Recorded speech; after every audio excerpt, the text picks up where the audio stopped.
Today, we are no longer what we were. What is happening today is not in our character.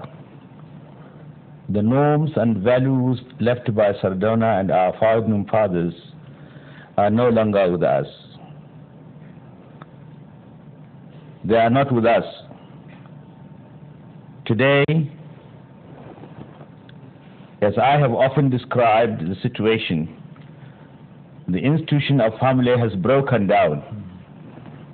The respect for elders and constituted authority, which used to be our cardinal principle in our society, is now at its lowest ebb. Honesty, why it does not pay, has become meaningless. Symptoms of revolt loom large in the horizon. In short, there is meaninglessness in philosophy, insecurity in polity, chaos in politics, immorality in society, corruption in economy, frustration in art, and lack of creativity in literature. This is not what the North used to be, or Nigeria as a whole. Ours was a decent country whose leaders respected one another in spite of their political differences. Ours was a society that was morally sound. It was a society in which all of us were our brother's keepers. It is not the same today. Perhaps some people say we have been brainwashed by our erstwhile colonial masters. It is true to a certain extent, but we are to a very large extent to blame, because we are masters of our fate. We should be captains of our soul. Today, as I have said, we are no longer ourselves. Our cultural values have been thrown overboard.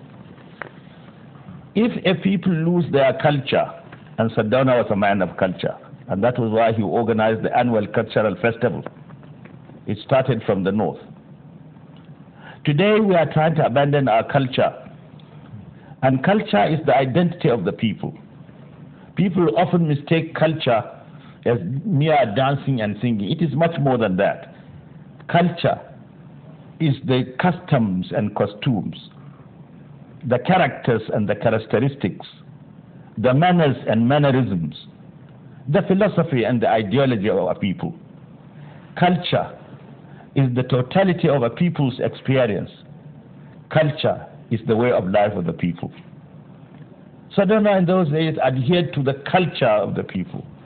We had an identity. We had respect for one another. Our society was morally sound. There was little corruption, and so on and so forth. However, in spite of the ugly picture I have painted, I believe we can still get out of the woods. I am not a pessimist, I'm an optimist. I believe that if we can revive the glory of the past by reminding us of the good achievements, the success of the Sardauna and his like. If we recall what the Sardauna did and emulate his example, we can certainly revive the glory of the past. Right. I'm glad to say, under the present political dispensation, with some of the leaders determined to revive that glory, I am beginning to see a light at the end of the tunnel. I do hope the struggle will continue.